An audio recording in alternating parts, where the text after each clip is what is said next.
Je suis venu vous voir aujourd'hui parce que, comme tous les Français, je regarde un petit peu les médias, enfin en tout cas j'entends ce qu'on dit, même involontairement, et puis je suis surpris par la déferlante de sondages qui nous montrent une situation absolument consternante de l'opinion publique française, avec des sondages qui disent que 7 Français sur 10 sont pour l'abandon du statut de cheminot, voudraient moins de fonctionnaires, sont pour la réforme de l'éducation à la fois du lycée et de l'enseignement supérieur, qui pour moi représente une casse du secteur éducatif.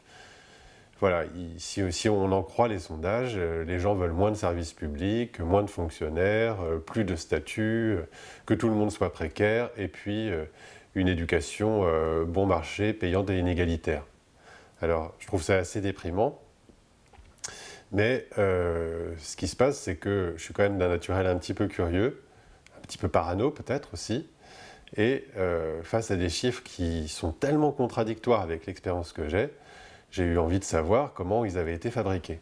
J'ai fait une petite enquête, et ma conclusion, c'est qu'en fait, ces chiffres, s'ils me dépriment, c'est que c'est leur fonction, ils sont là pour me déprimer. Et pas seulement moi, mais tous ceux qui luttent et qui se battent pour essayer d'aller vers une société meilleure. Alors, dans ma petite enquête, j'ai eu une chance, c'est qu'en fait, on a encore un droit démocratique qui est que tout citoyen peut aller lui-même regarder sur les sites de sondage comment les données ont été obtenues. Et je me suis rendu compte qu'il y avait 4 choses qui sont complètement contraires à l'éthique de la récolte et du traitement des données, qui sont des biais, qui à mon avis sont délibérés et très importants pour obtenir ces chiffres. Les biais, c'est des biais de constitution du panel, des biais d'amorçage, des biais de cadrage et des biais de présentation des résultats. C'est des biais qui sont parfaitement connus en sociologie et en psychologie. Un exemple, la constitution du panel. Bon, normalement, on doit avoir des panels qui sont représentatifs de la société française si on dit « les Français disent que ».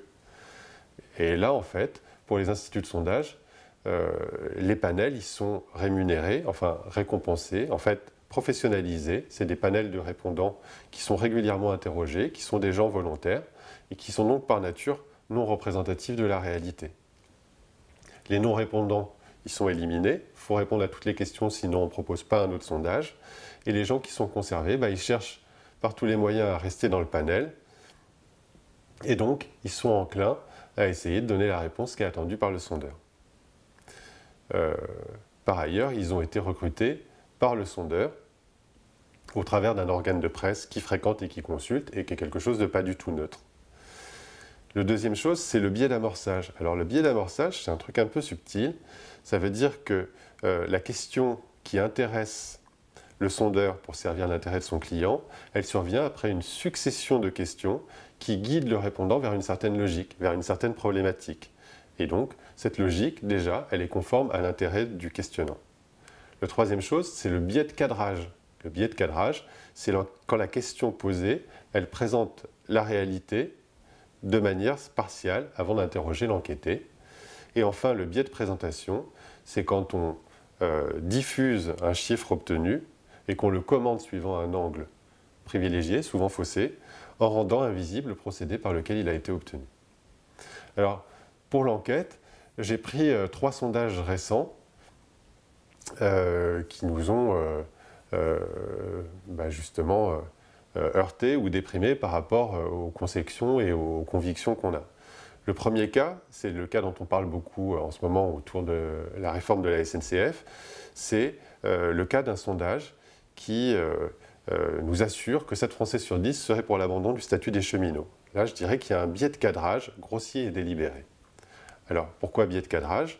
Parce que dans la question, on va lister les prétendus avantages des cheminots, qui sont d'ailleurs erronés en partie, et sans mentionner un seul moment les inconvénients du statut de cheminot. Concrètement, la question posée, je vous la lis, c'était la suivante.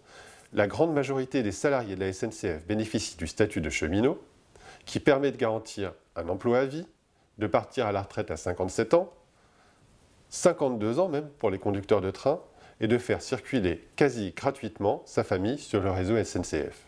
Vous, personnellement, pensez-vous plutôt qu'il faut faire disparaître ce statut qui est un privilège qui n'a plus lieu d'être, ou qu'il faut maintenir ce statut qui est la contrepartie d'un travail souvent pénible? Biais de cadrage, puisque dans l'énoncé de la question, à aucun moment on nous donne les inconvénients de la vie de cheminot, on ne vous en présente que les avantages, donc avantages qui apparaissent comme des privilèges pour ceux qui répondent. Par ailleurs, le nombre de non-réponses, il est très très curieux, on dirait même qu'il est suspect, puisqu'il est de 1% seulement. Ce n'est pas crédible. On ne peut pas penser que seulement 1% des Français n'aient pas d'avis. Ils ne se disent pas j'en sais rien, j'ai pas assez d'éléments. Normalement, les gens ils sont plus prudents que ça, ils sont plus méfiants, et donc on devrait avoir bien plus de non-réponses. Je pense que le panel lui-même, il est faussé, parce que la réponse, elle a été forcée. Probablement parce que les gens n'ont pas envie d'être évincés du panel et de pouvoir continuer et d'avoir à la fin leur boîte de chocolat ou leur Game Boy. Je ne sais pas si ça existe encore, la Game Boy. Alors, le deuxième cas, c'est le cas de la diminution des fonctionnaires. Là, il y a un biais d'amorçage qui est grossier et délibéré. La question qu'on a posée aux gens, en fait, elle survient après une succession de questions où on demande aux gens quand vous téléphonez à une administration, est-ce que vous êtes bien reçu? Lorsque vous vous rendez dans une administration, est-ce que vous êtes bien accueilli, bien traité? Bon. Et puis, la question qui arrive ensuite, c'est est-ce que vous trouvez qu'il y a trop de fonctionnaires? Alors, comme on a fait succéder des questions qui sont relatives aux administrations, on a installé dans la tête des gens l'idée qu'en fait, un fonctionnaire, c'est un bureaucrate. Et les gens, ils n'aiment pas trop les fonctionnaires bureaucrates, ils n'aiment pas trop les gens qui passent leur journée à tailler les crayons, donc ils se disent, il y en a trop. Ça arrive logiquement. Et du coup, on a une personne sur deux qui trouve qu'il y a trop de fonctionnaires. Après, il y a une question qui est passionnante, mais qui n'est jamais mise en exergue par les médias. La question, elle est, quels fonctionnaires sont en trop? Là, on n'a plus que la moitié des gens qui répondent. 50% de la population ne trouve pas qu'il y a trop de fonctionnaires. Et parmi les 50% de gens qui trouvent qu'il y a trop de fonctionnaires, il y en a 3% qui trouvent qu'il y a trop d'infirmiers, 5% qui trouvent qu'il y a trop de policiers et 10% qui trouvent qu'il y a trop de profs. Autrement dit, 10% de 50%, ça fait une personne sur 20 qui trouve qu'il y a trop de profs. Donc, il y a deux catégories seulement que les gens trouvent trop nombreuses parmi les fonctionnaires, et encore parmi ceux qui trouvent qu'il y en a trop. 80% trouvent qu'il y a trop d'agents territoriaux et 50% trouvent qu'il y a trop de fonctionnaires dans la culture. Peut-être parce que les gens ont dans la tête l'image de Jack Lang et qu'ils le prennent pour un fonctionnaire de la culture.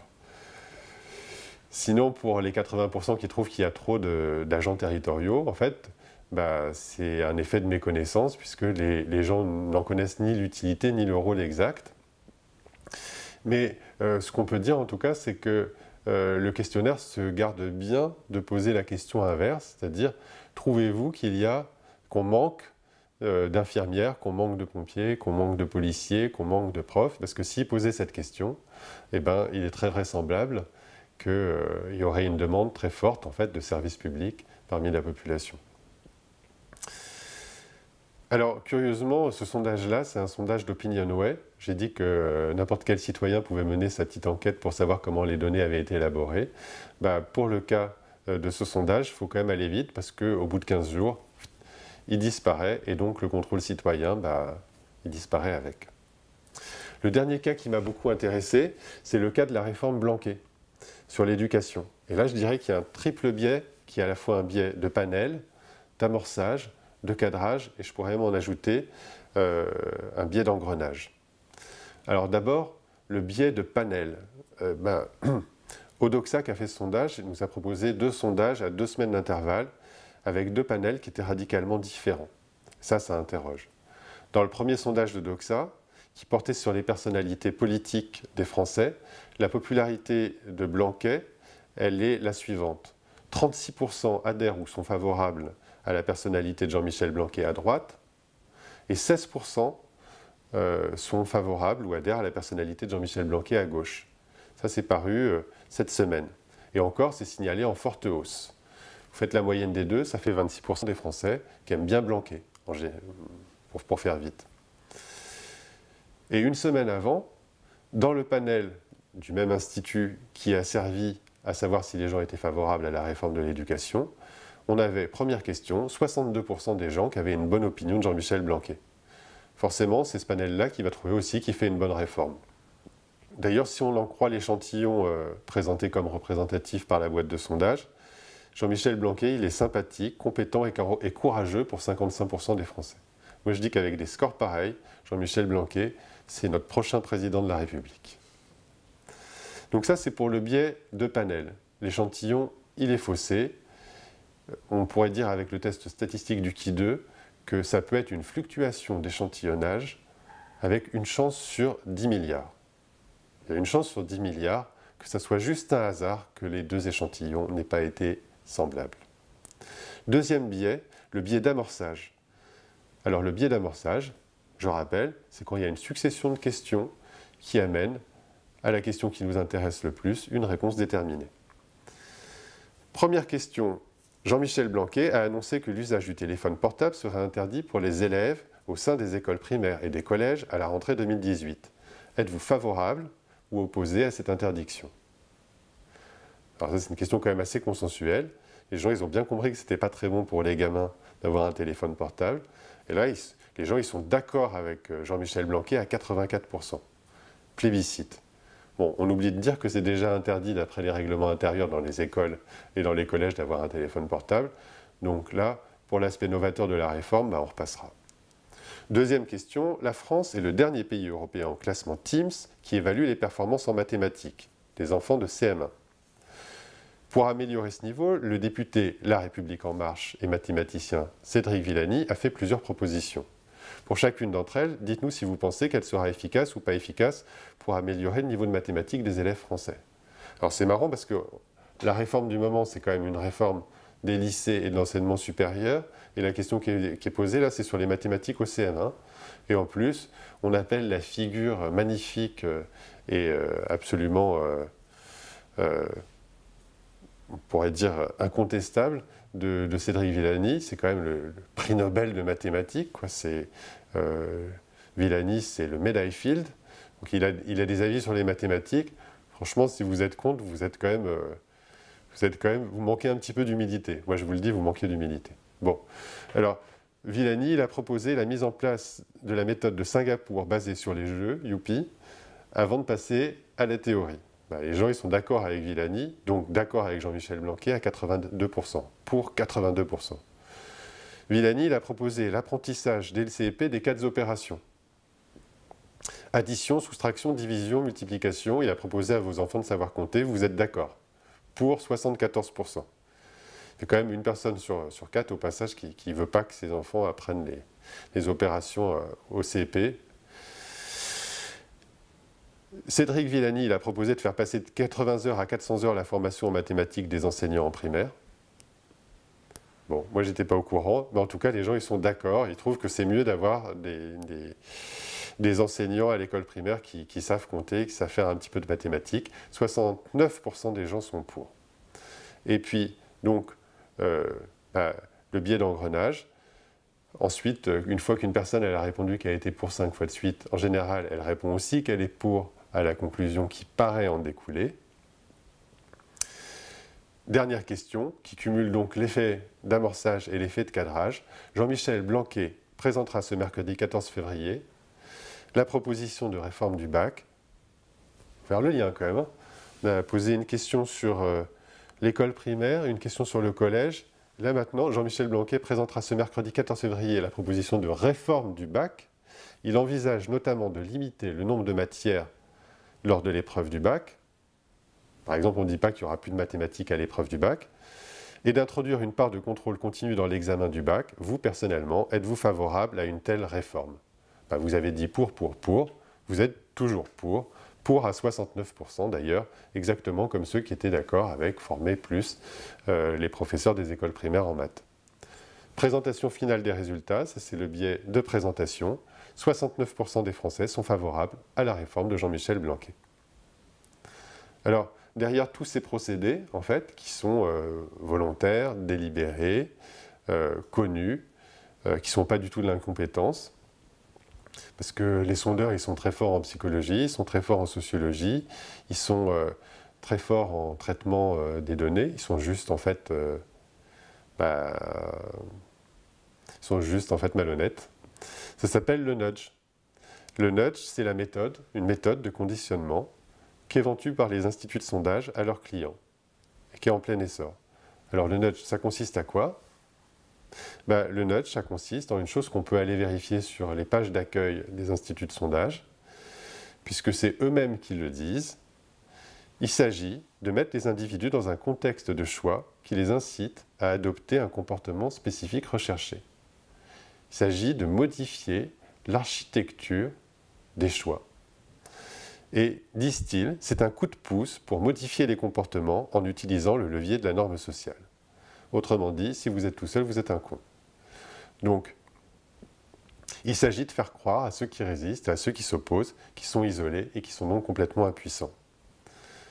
Le plus étonnant là-dedans, c'est que parmi leurs clients, on a les sociétés, les dirigeants du MEDEF, du CAC 40, qu'on connaît bien, qui sont aussi les propriétaires de la presse, qui sont aussi en lien avec les éditorialistes et ceux qui vont commenter par la suite. Mais comme client, et là aussi c'est quelque chose qu'on peut vérifier, on a le secrétariat à la modernisation de l'action publique. On peut aller voir sur leur site. Ils ne le cachent pas. Ils sont transparents. Ils disent qu'ils ont recours au nudge. Autrement dit, le gouvernement est client des instituts de sondage qui proposent de conditionner les gens et de fabriquer des chiffres et des données qui va les faire adhérer aux politiques qui sont proposées. Voilà. Le tour est joué. Donc si vous êtes déprimé par les sondages que vous entendez, il ne faut pas trop vous inquiéter. En fait, c'est fait exprès. Merci à ceux qui ont écouté. Bon courage pour relayer ces informations. Et puis, je voudrais surtout rappeler qu'en fait, cette petite enquête que j'ai menée, elle est à la portée de tout le monde. Chacun peut essayer de se protéger, de se défendre contre ces données en refaisant l'enquête à son tour. C'est même un très bon exercice, à mon avis, de défense intellectuelle.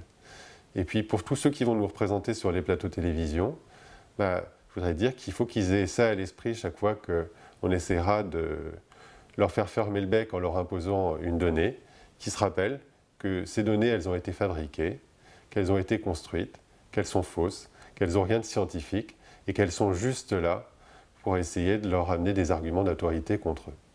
Et écouter les sondages, c'est tout simplement accepter d'être en sondocrature. Et moi, je pense qu'il faut en sortir.